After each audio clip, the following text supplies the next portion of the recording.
हर हर महादेव। जय शिव शंभू। सावन मास की कथा का अध्याय दूसरा। ईश्वर बोले, हे महाभाग, आपने उचित बात कही है। हे ब्रह्मापुत्र, आप विनम्र, गुणी, श्रद्धालु तथा भक्ति संपन्न श्रोता हैं। आपने सावन मास के विषय में विनम्रता पूर्वक जो कुछ पूछा है, मैं सब कुछ बताऊंगा। हे योगिनी, मनुष्य को चाहिए कि सावन मास में नियम पूर्वक न व्रत करे और पूरे महीने भर प्रतिदिन रुद्राभिषेक करें। अपनी प्रत्येक प्रिय वस्तु का इस मास में त्याग कर देना चाहिए। पुष्पों, फूलों, दंतों, तुलसी की मंजरी तथा तुलसी दलों और बेलपत्रों से शिव जी की लक्ष्य पूजा करनी चाहिए। 1 करोड़ शिवलिंग बनाने चाहिए और ब्राह्मणों को भोजन कराना चाहिए। महीने भर में धारण प्राण व्रत तथा उपवास करने चाहिए। इस मास में मेरे लिए अत्यंत प्रीतिकर पंचामृत अभिषेक करना चाहिए।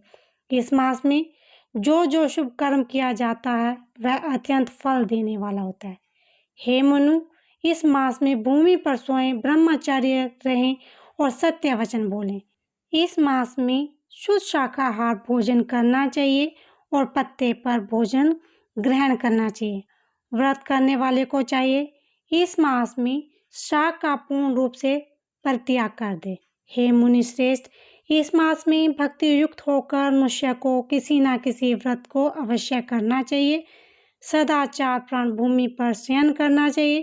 प्रातः स्नान करने वाले और जितेंद्रिय होकर मनुष्य को एकाग्र किए गए मन में प्रतिदिन मेरी पूजा करनी चाहिए। इस मास में किया गया पुरुषाचरण निश्चित रूप से मंत्रों की सिद्धि करने वाला होता है। इस मास में शिव के मंत्रों का जप तथा गायत्री मंत्र का जप करना चाहिए और शिव जी की पद दक्षिणा, नमस्कार तथा वेद पारायण करना चाहिए। पुरुष सूक्त का पाठ अधिक फल देने वाला होता है। इस मास में किया गया ग्रह यज्ञ, कोटि होम, लक्ष्य होम तथा अयुक्त होम शीघ्र ही फलीभूत होता है और अभिष्ट फल प्रदान करता है। जो मनुष्य इस मास में एक भी दिन व्रतहीन व्यतीत करता है वह महाप्रलय अत्यंत घोर नरक में वास करता है। यह मास मुझे इतना प्रिय है उतना कोई अन्य मास प्रिय नहीं। इस मास में सकाम व्यक्ति को अभीष्ट फल देने वाला तथा निष्काम व्यक्ति को मोक्ष प्रदान करने वाला है। हे सक्तम, इस मास में जो व्रत तथा धर्म है उन्हें मुझसे सुनिए। रविवार को सूर्यव्रत तथा सोमवार को मेरी पूजा व नक्त भोजन करना चाहिए। सावन मास के पहले सोमवार से आरंभ करके 3.5 महीने का रोटक नामक व्रत किया जाता है। यह व्रत सभी वांछित फल प्रदान करने वाला है। मंगलवार को मंगल गौरी का व्रत, बुधवार व बृहस्पतिवार के दिन इन दोनों व्रतों का व्रत, शुक्रवार को जीवंतिका का व्रत और शनिवार को हनुमान तथा नरसिंह का व्रत करना चाहिए। हे मुनि, अब तिथियों में किए जाने वाले व्रतों का श्रवण करें। सावन के शुक्ल पक्ष की द्वितीय तिथि में औदुंबर नामक व्रत होता है। सावन के शुक्ल पक्ष की तृतीय तिथि को गौरी व्रत होता है। इसी प्रकार शुक्ल की चतुर्थी तिथि को दुर्गा गणपति नामक व्रत किया जाता है। हे मनु, उसी चतुर्थी का दूसरा नाम विनायक चतुर्थी भी है। शुक्ल पक्ष में पंचमी तिथि नागों के पूजन के लिए प्रस्त होती है। हे मुनि श्रेष्ठ, इस पंचमी को रोवर कल्पादि नाम से जाना जाता है। षष्ठी तिथि को सुपोधन व्रत और सप्तमी तिथि को शीतला व्रत होता है। अष्टमी अथवा चतुर्दशी तिथि को देवी का पवित्र रोपण व्रत होता है।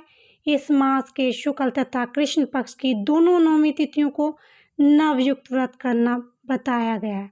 शुक्ल पक्ष की 10वीं तिथि का आशा नामक व्रत होता है। इस मास में दोनों पक्षों में दोनों एकादशी तिथि को इस व्रत की कुछ और विशेषता मानी गई है।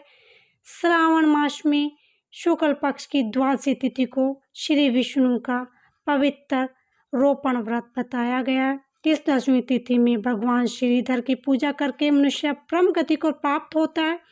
ऊर्जावान उपाकर्म, सभी द्वीप तथा सभा उपाक्रम, इसके बाद रक्षाबंधन, पुण्य श्रवणाक्रम, स्वर बलि और हयग्रीव का अवतार, ये 7 क्रम पूर्णमासी तिथि को करने हेतु बताए गए हैं।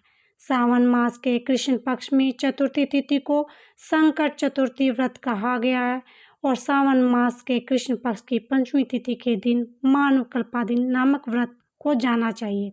हे द्विजोत्तम, कृष्ण पक्ष की अष्टमी तिथि को कृष्ण का पूर्ण अवतार हुआ। इस दिन उनका अवतार हुआ। महान उत्सव के साथ इस दिन व्रत करना चाहिए। सावन मास की अमावस्या तिथि को पिठोरा व्रत कहा जाता है। इस तिथि में कुशकों का ग्रहण और वृषभों का पूजन किया जाता है। इस मास में शुक्ल पक्ष की प्रतिपदा तिथि से लेकर सब तिथियों के अलग अलग देवता हैं। प्रतिपदा तिथि के देवता अग्नि, द्वितीय तिथि के देवता ब्रह्मा, तृतीय तिथि के गौरी और चतुर्थी देव गणपति हैं। पंचमी के देवता नाग हैं। षष्ठी तिथि के देवता कार्तिकेय हैं और सप्तमी के देवता सूर्य है। अष्टमी के देवता शिव हैं। नौवीं की देवी दुर्गा, दशवीं के देवता यम और एकादशी तिथि के देवता विश्वदेव कहे गए हैं। द्वादशी के विष्णु तथा त्रयोदशी के देवता कामदेव हैं। चतुर्थी के देवता शिव, पूर्णिमा का देवता चंद्रमा और अमावस्या के देवता पितृ हैं। ये सब तिथियों के देवता कहे गए हैं।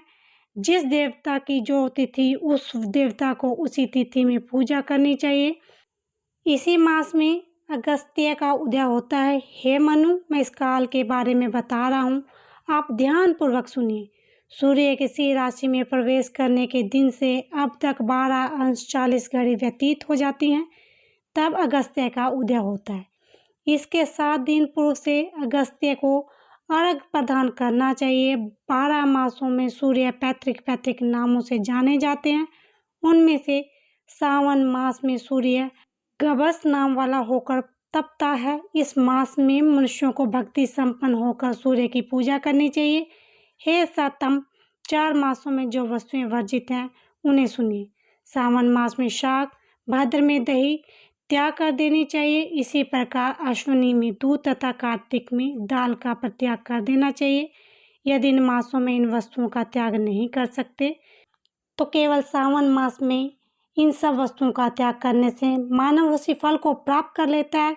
हे मानव, यह बात मैंने आपसे समपक्ष में कही है। हे मुनिश्रेष्ठ, इस मास के व्रतों और धर्मों का विस्तार और सैकड़ों वर्षों में भी कोई नहीं कर सकता। मेरी अथवा विष्णु की प्रशंसा के लिए संपूर्ण रूप से व्रत करना चाहिए। परमार्थ की दृष्टि से हम दोनों में भेद नहीं। जो लोग भेद करते हैं वे नरगामी होते हैं। अंततः हे सनत कुमार, आप श्रावण मास में धर्म का आचरण कीजिए।